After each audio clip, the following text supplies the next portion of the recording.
šitajā biznesā, tu jūti, kā tev smaržo tā nauda vienkārši.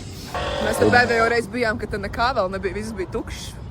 Braucam ciemos pie kā riepām jaunajā lokācijā, reko aizmugurē kempers, tur Viktorija ar Mateus sēž. Mēģināsim kemperim atrast kaut kādas sakarīgas riepas. Bija būvlaukums un tagad širās te kosmos uzcelts.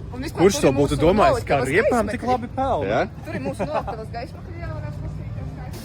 O, jā. Nāda rītīgs. Kamera rokā uzreiz. Nu, apsveicam jūs ar jauno lokāciju.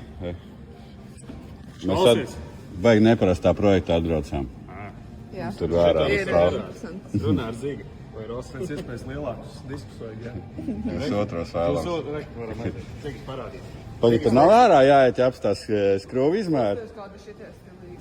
Ja kā ārkārt mēs jau plānojam, kad būs lielāks. O, šitie ir riktīgi labi. Es domāju, ka tev vajadzēs šo dzējoli iemācīties.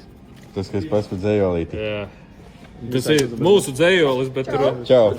Tu varēsi kādu teikumu par sevi arī te. Un tad mēs viņu iebūstosim riktīgi. Pagad, man liekas, jāiet no sākuma ārā apstīties. Mēs tur problēmu Jā, nopirkām. tās ambīcijas, man liekas, pa lielas jau paskatoties. Tad jādomā, Jā. kā mēs uzlikt virsū.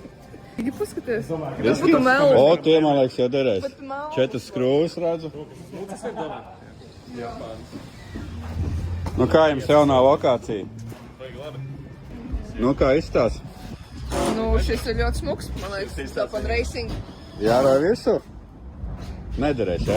Derēs. Jā, tā aizmugurē. Nē, skrūvis tu derēs, droši vien. Skrūves te jā, bet vēl plus riepi. Man liekas, ka viņš, ja viņš būtu šitāds tik kaut kur, tad viņš derētu.